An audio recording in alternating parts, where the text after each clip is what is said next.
Bonjour à tous, alors aujourd'hui je suis ravie car nous sommes avec une pépite française, une start-up française qui est leader dans les modèles de langage. Bonjour, est-ce que vous pouvez vous présenter Laurent?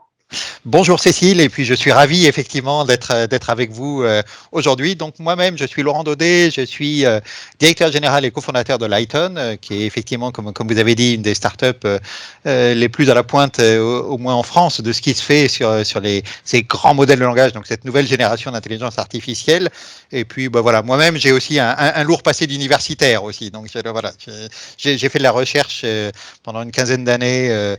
En physique et on a créé Lighton en 2016 sur les grands challenges de cette IA qui devenait très grosse.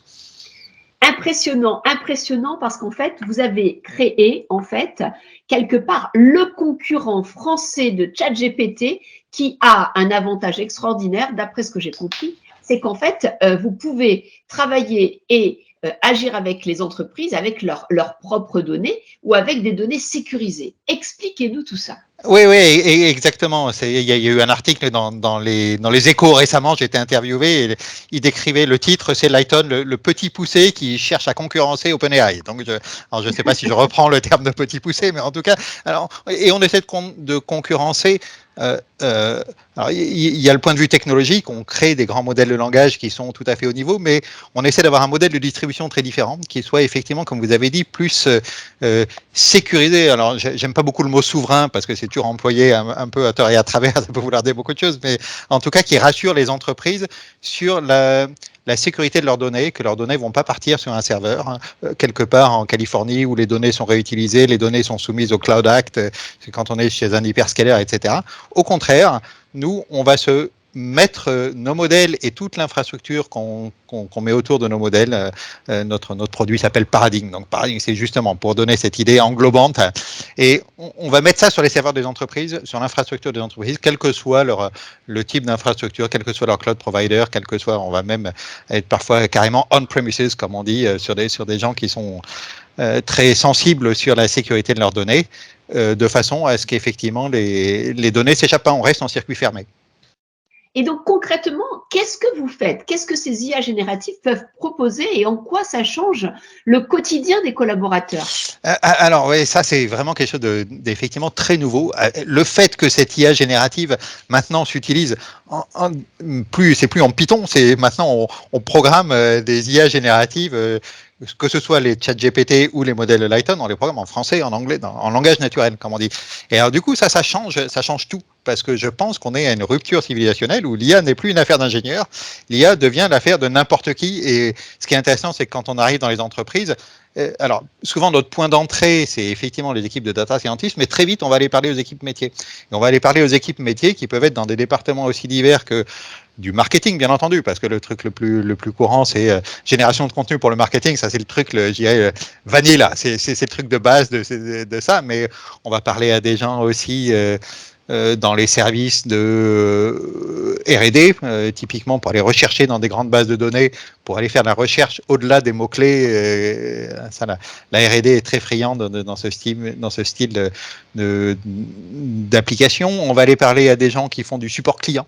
Typiquement, c'est vous avez un call center et puis les opérateurs vous appelez parce que votre câble ne marche plus chez vous. Alors déjà, il faut appeler 5 fois, et puis 5 fois, vous devez réexpliquer la même histoire. Enfin, tout le monde a été confronté à cette histoire-là.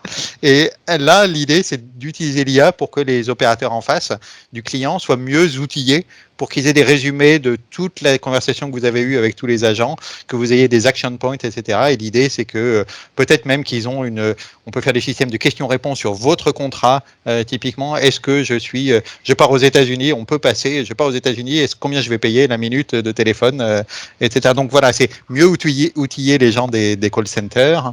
Vraiment, c'est extrêmement divers. Par exemple, les managers, parce que nous, c'est notre population chouchou. Les managers, comment est-ce qu'un manager, à travers des dashboards, à travers des préparations de slides, des résumés, comment vous pouvez l'aider, le manager? Alors ouais, là, c'est aussi effectivement une des questions.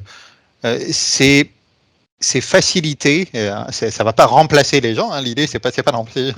J'essaie toujours de rassurer les gens en disant vous n'allez pas être remplacé par l'IA, mais par contre vous allez être remplacé par des gens qui utilisent l'IA si vous ne l'utilisez pas vous-même. Donc parce que ça fait gagner du temps, ça fait simplement gagner du temps et parfois de façon assez substantielle. Oui, pour préparer des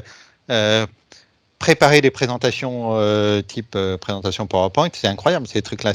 Fais-moi quelques bullet points sur la stratégie RSE de l'entreprise.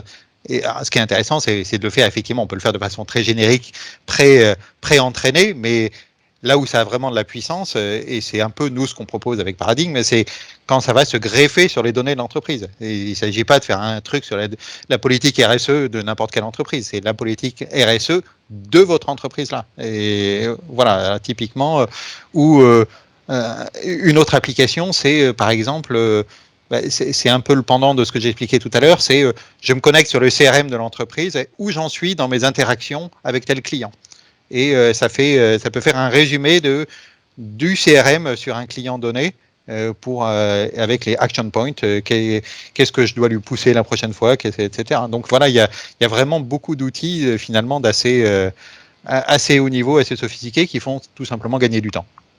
Et alors, comment vous avez une vision pour peut-être dans 3-5 ans, ça va tellement vite, c'est peut-être des années-lumière, 3 ans, sur l'évolution de ces outils? Est-ce que ça va être comme ce que dit Bill Gates, un petit assistant personnel pour chacun, dans lequel on pourra lui poser des questions et il nous donnera en temps réel les réponses? Comment vous voyez les choses? Oui, alors vous avez raison de dire que d'abord, il faut avoir beaucoup de modestie, hein, parce que prédire le futur dans un domaine qui va extrêmement vite en ce moment, c'est absolument dingue l'accélération qu'on a sur ce type de technologie. Mais donc c'est fou. Je crois qu'on vit une période absolument extrêmement excitante et un peu vertigineuse aussi sur cette IA. Donc il faut rester très modeste sur les prédictions, mais effectivement, je pense que on va sur peut-être une spécialisation des modèles dans des verticales particulières. On va avoir des modèles qui seront spécialisés peut-être pour la finance, pour les ressources humaines. Oui, j'ai pas parlé des ressources humaines, mais ça c'est encore un grand domaine sur lequel on nous pose des questions. Et les ressources humaines, c'est un truc très très chronophage pour faire des fiches de poste, etc. Puis après, c'est totalement décorrélé de la gestion de carrière. Alors on pourrait imaginer des choses qui soient mieux intégrées, plus intelligentes. Donc voilà, la spécialisation par verticale, à mon avis, ça c'est des choses qui vont venir. Le côté assistant personnel, effectivement, qui soit plus en relation avec vous, votre vie, vos données, etc., pour que ce soit un assistant personnel qui vous aide vous, qui soit connecté à votre vie, qui ne partage pas forcément toutes ces données avec la Terre entière. Alors, quelque part, vous avez bien sûr plein d'applicatifs, hein, donc on vous invite vraiment à aller voir le site, hein, lighton.ai, et en même temps, c'est important d'être peut-être éveillé sur les points de vigilance. Est-ce qu'il y a 1 ou 2 points de vigilance quand on utilise ces outils? Alors oui, effectivement, il y a des points de vigilance. D'abord, il y a ce côté faussement facile, le côté utiliser ces IA. On fait un prompt, comme on dit, on rentre une phrase et ça sort quelque chose. Et ça sort toujours quelque chose. Mais il y a ce côté, il y a ce qu'on appelle les hallucinations de tous ces modèles. C'est quelque chose d'assez générique. C'est l'hallucination, c'est quand on lui dit fais un résumé de ce très long texte. On met un texte de 10 pages, fais-moi un résumé. Et ça fait un résumé et parfois on se rend compte que non, en fait, factuellement, il a inventé des choses, le LLM. Et ça, c'est pas plus le cas d'une autre que des autres. C'est dans tous ces grands modèles de langage, finalement, ils n'ont pas de notion du vrai. C'est un modèle statistique de prédiction de mots. Hein. C'est rien de plus que la statistique. Donc, il n'y a pas de notion de vrai, il n'y a pas de notion de juste, etc. Donc, les hallucinations, quelque part, c'est assez intrinsèque à ce type de modèle. Ceci dit, nous, on insiste beaucoup sur le côté applicatif. Vous voulez faire un résumé, pourquoi? Vous voulez faire un résumé, ça veut dire beaucoup de choses, faire un résumé. Et on s'est rendu compte que quand on demandait, par exemple, quand on reproduisait la façon dont vous et moi ferions un résumé, moi, quand je dois faire un résumé d'un document de 15 pages, je prends paragraphe par paragraphe, je note sur une feuille les quelques idées en mots-clés, en points-clés, etc. Puis après, je prends ma page où j'ai tous mes points-clés et là, je rédige quelque chose. Et voilà. Et on a demandé au LLM de faire la même chose. Donc, au lieu de dire fais le résumé tout simplement, et là, on a des résultats qui sont moyens, on lui dit reproduis ce que tu fais, sors-moi les points clés et à partir des points clés, rédige-moi dans le contexte, etc. Et en contraignant beaucoup mieux, c'est-à-dire en utilisant beaucoup mieux ce modèle-là, on réduit très significativement les possibilités d'hallucination, comme on dit, les possibilités d'erreurs factuelles. Voilà, donc ça c'est juste un exemple sur le côté les IA ne disent pas la vérité. Mais c'est vrai, les IA ne disent pas la vérité, c'est intrinsèque à la façon dont c'est construit, c'est qu'un modèle statistique. Et donc, il faut apprendre à les utiliser. C'est comme tout outil, il faut avoir un regard critique dessus, comme n'importe quel outil, et comme n'importe quel moteur de recherche, je vais dire, hein, ou même comme quand vous allez consulter des livres et des articles, etc. Aussi, bien entendu, il faut avoir un regard critique. Peut-être là, il est décuplé, mais il ne faut pas se laisser abuser par le côté tellement facile de l'outil. Voilà, pour moi, c'est un peu ça le point de vigilance à avoir.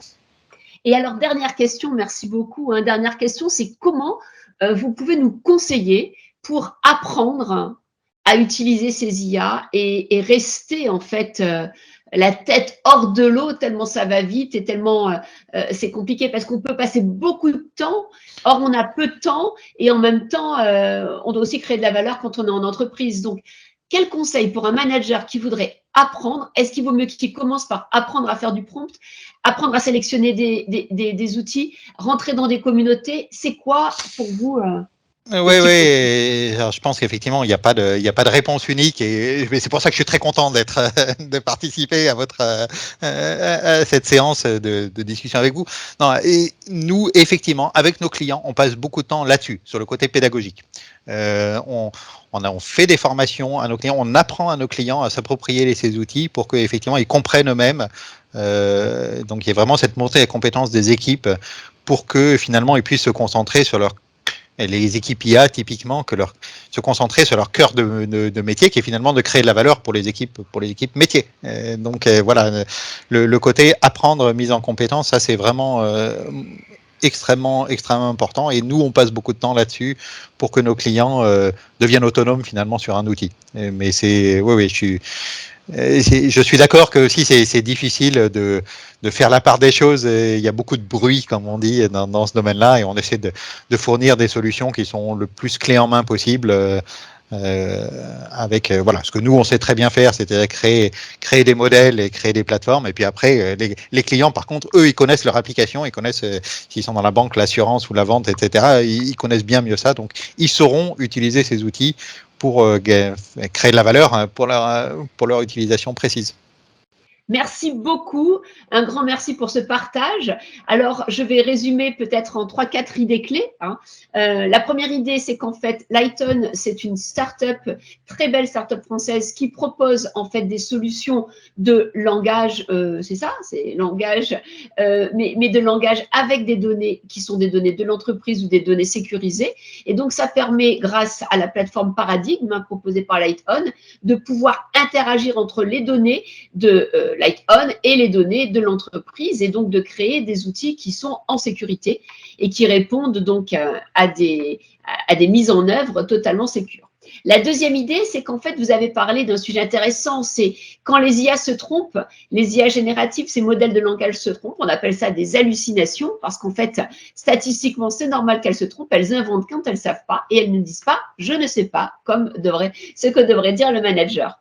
Et la troisième idée intéressante, c'est qu'en fait, eh bien, on se forme dans l'expérience, et donc c'est important de peut-être choisir un ou deux outils et de ne pas s'éparpiller parce qu'il y en a tellement et ça change tellement, qu'en fait, il faut avoir une vraie méthodologie. Quand on a un outil, savoir l'utiliser, voir où sont les points peut-être de vigilance et puis saisir les opportunités parce que la valeur, ça ne sera que dans ce que nous, hein, en tant qu'entreprise, on demandera à faire à l'outil par rapport à un objectif précis. Et plus on est précis dans le prompt, la question ou dans l'utilisation de l'outil, on créera de la valeur. Merci beaucoup pour ce beau témoignage. À bientôt. Merci, au revoir.